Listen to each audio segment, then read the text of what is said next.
ጤና ይስጥልኝ የተከበራችሁ ተመልካቾቻችን ከአማራ ሚዲያ ኮርፖሬሽን ጎንደር ስቱዲዮ የሰዓቱን ዜናዎች ይዘን ቀርበናል። ከዜናዎቹ ጋር አዲስ አለማየሁ ነኝ። አብራችሁን ቆዩ። ለኢትዮጵያውያን የባህር በር ጉዳይ ብሔራዊ ጥቅምን የምናረጋግጥበት ነው ሲሉ በምዕራብ አርማጭሆ ወረዳ የአብራጀራ ከተማ ነዋሪዎች ተናገሩ። የባህር በር ጥያቄው ዲሞክራሲያዊ በሆነ አግባብ እንዲመለስም ጠይቀዋል። ኤልያስ ጋሹ አነጋግሯቸዋል። ቀጥሎ ይቀርባል። አንድ ሀገር የባህር በር አልባ መኖር ያለ ሀገር ምንም እድገት የለውም ያለ ነው። ለዚህ ኑሮ ውድነት ትልቁ አስተዋጽኦ የባህር በር አስፈላጊ ነው ማለት። በግፊት ወደ አፈሙዝ መግባት የለብንም።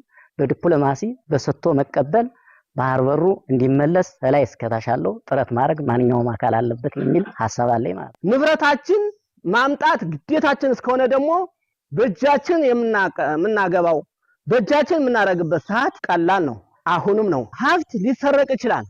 ሲሰረቅ ሀብት ደግሞ ጊዜ ጠብቀ በህግ ማምጣት ይሄ አይቀሬ ነው። የባህር በር ማለት አንድን ሀገር ከአንድ ሀገር ጋር የሚያገናኝ አንዱ ድልድይ ነው። ይሄ የባህር በር ደግሞ ጠቀሜታው የጎላ ነው።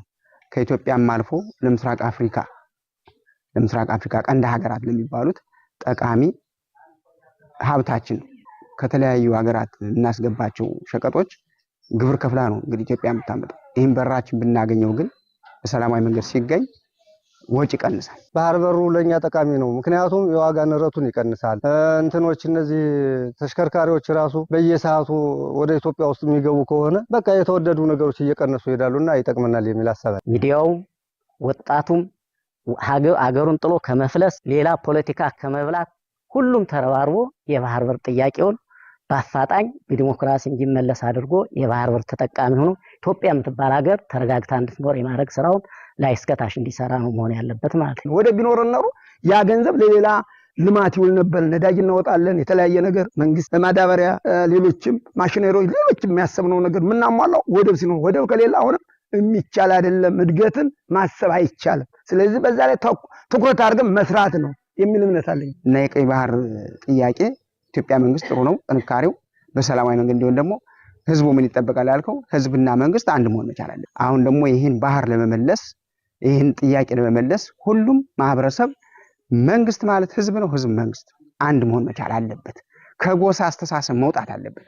ከብሔር አስተሳሰብ መውጣት አለበት። ኢትዮጵያውያን የብዙ ብሔር ብሔረሰቦች አገር ጌጥ ናት። በቃ በጉልበትም በአቅምም በሐሳብም መደገፍ ግዴታ ይሄ ነው መሆን ያለበት።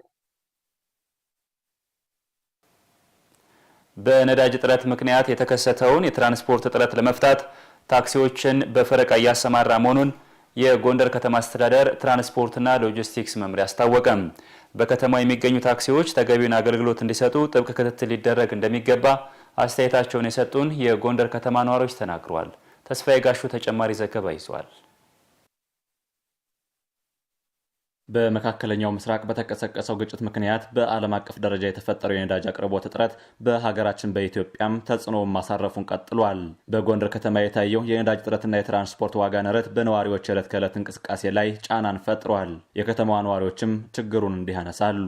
አሁን ከጊዜ ወደ ጊዜ ታክሲዎች ወረፋ ተባለ እንጂ ይሄው የምታየው ነው። አንተም ቁመሃል፣ ሁላችንም ቁመን ነው የምናየው። ሰው ለስራም አልደረሰም። እንደውም ዛሬ ይሻላል። ዛሬ የተወሰነ ታክሲዎችን እያየው ነው መስመር ላይ እንጂ ታክሲ እኮ መስመር ላይ አታይም፣ የለም። የምታየው ሰው በሙሉ የተሰለፈው ባስ ነው የሚጠብቀው እና በታክሲ ተስፋ ቆርጠን ያለን በቀዱት ልክ መስራት ባለባቸው ልክ እየሰሩ ነው፣ አገልግሎት እየሰጡ ነው የሚል እይታ የለኝም። ትራንስፖርት ስምሪት ላይ ያው ተቋሙ በየቀኑ ነዳጅ የሚሞሉ ታክሲዎችን በአግባቡ በቀዱት ልክ ሰርቪስ እንዲሰጡ ጥብቅ ቁጥጥር ማድረግ ነው። በከተማዋ የሚገኙ ታክሲዎችን በፈረቃ ማሰራት እንደተጀመረ የገለጹት የጎንደር ከተማ አስተዳደር ትራንስፖርትና ሎጂስቲክስ መምሪያ ተወካይ ኃላፊ ሞላ ደርሶ የስምሪት ሰዓትና ቦታ በማያከብር አሽከርካሪ ላይም ጥብቅ ቁጥጥር እንደሚደረግ አስረድተዋል። 489 ታክሲ አለን በቁጥር ደረጃ፣ ግን ነዳጅ የቀዳውን ተሽከርካሪ ነው አሁን ላይ የምንቆጥረው። ታክሲዎችን ከሁለት በመክፈል ሰዓቱንም የአገልግሎት ጊዜውን ከሁለት በመክፈል እነኚህ ታክሲዎች ከአንድ ሰዓት ተኩል እስከ 7 ተኩል በተመደቡበት የሚሰሩትን የሚቆጣጠር የትራንስፖርት ስምሪት ሰራተኛ፣ የትራንስፖርት ተቆጣጣሪ በየፌርማታዎቹ የሚመዘግብ የሚያሰማራ እስከ 7 ሰዓትም በመስመሩ ተገንቶ ያላገለገለ በሚል መረጃ የሚያዝበት ተመድቦ የማይገኝ ተሽከርካሪ ለ15 ቀን ይታገዳል። ነዳጁንም እንደያዘ ለ7 ቀን አገልግሎት እንዲሰጥ ይገደዳል። በጎንደር ከተማ የሚገኙ የታክሲ አሽከርካሪዎች እንደሚሉት በፈረቃ መሆኑ እኩል የነዳጅ ተጠቃሚዎች እንድንሆን በማድረግ ለችግሩ መፍትሄ ሆኗል ይላሉ። በፈረቃ ሲሆን ሁሉም ሰው እኩል አገልግሎት ያገኛል።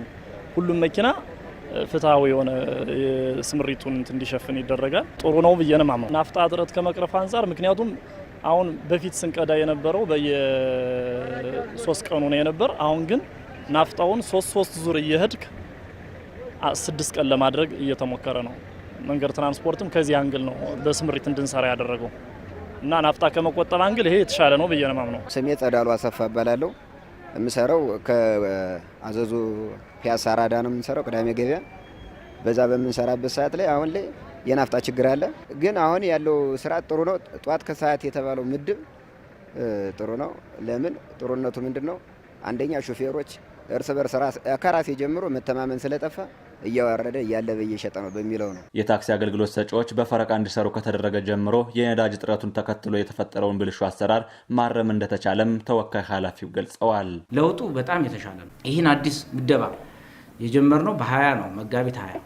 ከመጋቢት 20 በኋላ ውስን የሆነ የነዳጅ አቅርቦት ኑሮ ውስን ተሽከርካሪዎች እየቀዱ ማሰማራት ችለን ማርካት ባንችልም፣ ነገር ግን ቀድተው የሚጠፉትን ተሽከርካሪዎች መቆጣጠር ችለናል።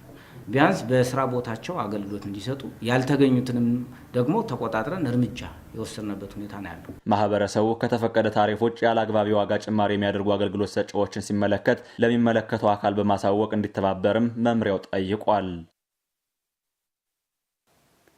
በታች አርማጮ ወረዳ የአሸሬ የተቀናጀ ጤና ኬላ ግንባታ ተጠናቆ መመረቁ ተገቢ የጤና አገልግሎት ለማግኘት እድል የሚፈጥር መሆኑን የአካባቢው ነዋሪዎች ተናገሩ። የጤና ኬላ ግንባታው ከ30 ሚሊዮን ብር በላይ ወጪ እንደተደረገበት የአማራ ክልል ገንዘብ ቢሮ አስታውቋል። ደስታ ካሳ ተጨማሪ ዘገባ ይዟል። በማዕከላዊ ጎንደር ዞን ታች አርማጭሆ ወረዳ አሸሬ ታዳጊ ከተማ የተቀናጀ ጤና ኬላ ግንባታው ተጠናቆ ተመርቋል። በምረቃ መርሃ ግብሩ ላይ የክልል የዞንና የወረዳ ከፍተኛ አመራሮችና ነዋሪዎች ተገኝተዋል። የአሸሬ የተቀናጀ ጤና ኬላ ግንባታ የህብረተሰቡን ጤና ለመጠበቅ ሚናው የጎላ መሆኑን የታች አርማጭሆ ወረዳ አስተዳዳሪ አቶ አስማሪ ኋላሸት ተናግረዋል። የአሸሬ የተቀናጀ ጤና ኬላ አገልግሎት ግንባታ ምርቃት የማህበረሰባችን የረጅም ጊዜ ጥያቄና እንግልት ምላሽ የሰጠ ነው። ቀጠናው የኢንቨስትመንት ቀጠና በመሆኑ ከፍተኛ ቁጥር ያላቸው የጉልበት ሰራተኛ የሚስተናገዱበትና የወባ ወረርሽኝ የሚበዛበት በመሆኑ በአጠቃላይ ዛሬ መርቀን ለስራ ክፍት የምናደርገው የተቀናጀ ጤና ኬላ በከፍተኛ ደረጃ የቀጠናው ማህበረሰብ ችግር የሚፈታ ስለሆነ ለክልሉ መንግስት ከፍተኛ ምስጋና እናቀርባለን። የጤና ኬላ ግንባታው መጠናቀቅ እንዳስደስታቸው የነገሩን የአሸሬና አካባቢው ነዋሪዎች በሕክምና ጦት ይደርስባቸው የነበረውን እንግልት እንደሚያስቀርላቸውም አንስተዋል። አሰግደው ወለ ይባላል። በጣም አስቸጋሪ ነበረ። እናቶች በወሊድ ሰዓት እንቸገር ነበር። ህፃናት ሲታመሙ የግድ ሪፈር ተጽፎ ወደ ሳንጃ ነበር የሚላኩት ወደ ዋና ወረዳው። አሁን ላይ መንግስት ባደረገልን ተቀናጀ የጤና ኬላ ግንባታ ችግራችን 100% ይቀለላል የሚል እምነት አለኝ። መሬደኛው ባላለሁ የአሸሬ ነዋሪ ነኝ። በጣም ችግር ባለሙያም ይቸገራል፣ ወላድም ይቸገራል፣ ቤተሰብም ይቸገራል። መገንባቱ በጣም ደስ ይላል፣ እናመሰግናለን።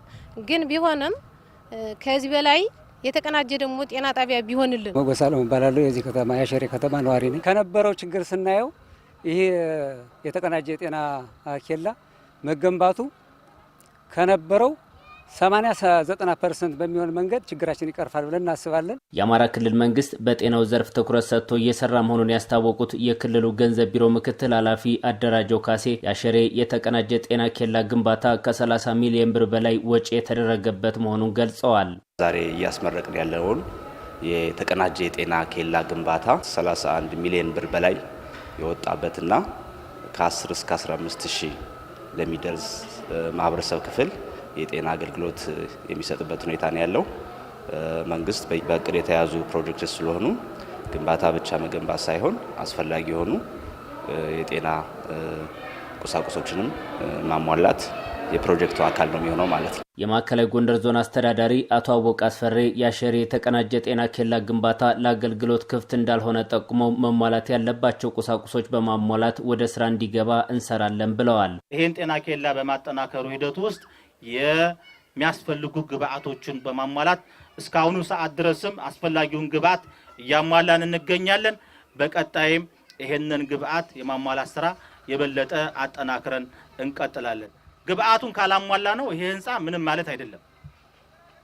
መድኃኒቱ ካልቀረበ የምትገለገሉበት ማሽነሪ ከዚህ መጥቶ ተገቢውን አገልግሎት ካላገኛችሁ ህንጻው ብቻውን ምንም አይሰራም። ተገቢ የሆነ ለዚህ የሚመጠን ባለሙያ በአግባቡ መመደብ ይጠይቃል።